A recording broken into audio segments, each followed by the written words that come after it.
ముఖ్యంగా మొట్టమొదలు తమ్మిడిహట్టి నుంచి మేడిగడ్డకు ఎందుకు మార్చారు అనే దాని మీద చాలా సేపు డిస్కషన్ జరిగింది. దానికి నేను సవివరంగా సమాధానం చెప్పడం జరిగింది. 7 ఏళ్లు మహారాష్ట్రలో కాంగ్రెస్, ఢిల్లీలో కాంగ్రెస్, మన దగ్గర కాంగ్రెస్, 3 చోట్ల కాంగ్రెస్ ప్రభుత్వం ఉన్నా తమ్మిడిహట్టి దగ్గర బ్యారేజీలకు ఒప్పించడంలో, అగ్రిమెంట్ చేయడంలో, పనులు చేయడంలో ఆనాటి కాంగ్రెస్ ప్రభుత్వం పూర్తిగా ఫెయిల్ అయింది. నాటి కాంగ్రెస్ ప్రభుత్వంలో ఉత్తమ్ కుమార్ రెడ్డి, కోమటిరెడ్డి వెంకటరెడ్డి, శ్రీధర్ బాబు వీళ్లే తెలంగాణ ప్రాంతం నుంచి మంత్రులుగా ఉన్నారు. మీరు పట్టించుకోలే, 7 ఏళ్లు మీరు చేయలే. బట్ అయినా మేము అన్ని రకాలుగా ప్రయత్నం చేశాం. ఇంత మధ్యలోనే, ఈ సమయంలోనే సెంట్రల్ వాటర్ కమిషన్ తమ్మిడిహట్టి దగ్గర నీళ్లు లేవు అని 2 లేఖలు రాసింది. అప్పుడు కూడా కేసీఆర్ గారు ఒకవైపు మహారాష్ట్ర ఒప్పుకోవడం లేదు, రెండవ వైపు నీళ్లే లేవు.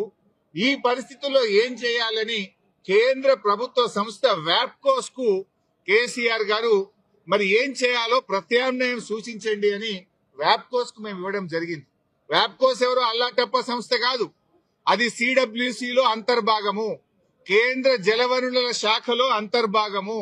ఆ వ్యాప్కోస్ కి ఇస్తే వ్యాప్కోస్ లైడార్ సర్వే చేసి డీటెయిల్డ్ గా ఎగ్జామిన్ చేసి మాకు మేడిగడ్డ దగ్గర నీటి లభ్యత ఉంటది, అక్కడ ప్రాజెక్టు కట్టుకోండి అని వ్యాప్కోస్ అనే సంస్థ చెప్పింది. ఆ వివరాలు కూడా కమిషన్ కి అందించాం. సో వ్యాప్కోస్ నివేదిక మేరకు, సెంట్రల్ వాటర్ కమిషన్ సూచనల మేరకు మహారాష్ట్ర ఒప్పుకోకపోవడం వల్ల మన ఇంజనీర్ల రికమెండేషన్ మేరకు ఆనాడు రాష్ట్ర ప్రభుత్వం నీళ్లు లేని చోట నుంచి నీళ్లున్న చోటకు మేడిగడ్డ ప్రాజెక్టుకు రూపకల్పన చేశాం. మీరు ఆనాడు నీళ్లు లేని చోట ప్రాజెక్టు ఇరికిచ్చే ప్రయత్నం చేసినారు.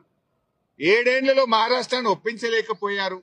అక్కడ వైల్డ్ లైఫ్ ప్రాజెక్ట్ కూడా ఉంది, చాప్రాల్ అనే వైల్డ్ లైఫ్ ప్రాజెక్ట్ కూడా తమ్మిడిహట్టి దగ్గర ఉంది. వైల్డ్ లైఫ్ ప్రాజెక్ట్ కి అనుమతి రావాలంటే 10 ఏళ్లు అవుతుంది. మరి పోరాటాల నుంచి నీళ్ల కోసం ఉద్యమించిన తెలంగాణ ప్రభుత్వం నీళ్ల కోసం మేము వ్యాప్కోస్ యొక్క ఆలోచన మేరకు, సూచనల మేరకు నీళ్లు లేని చోట మీరు ప్రాజెక్టు ప్రతిపాదిస్తే నీళ్లు ఉన్న చోటికి మార్చడం జరిగింది.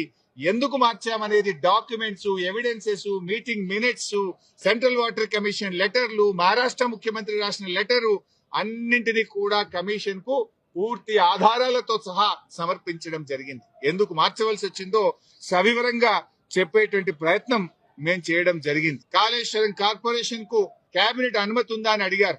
కేబినెట్ అనుమతి ఉంది అని స్పష్టంగా వివరాలన్నీ కూడా అందించడం జరిగింది. అదేవిధంగా బ్యారేజీ లొకేషన్ మార్పుల గురించి కూడా అడిగారు. అన్నారం, సుందిళ్ల గురించి అది ప్యూర్లీ టెక్నికల్ డెసిషన్. ఇంజనీర్లు డీటెయిల్డ్ సర్వే ఆధారంగా దేశంలో అనేక ప్రాజెక్టులకు కూడా ఈ రకంగా మారుతుంటాయి. మన నాగార్జున సాగర్ కూడా మారింది, ఎస్ఆర్ఎస్పి ప్రాజెక్ట్ కూడా మారింది.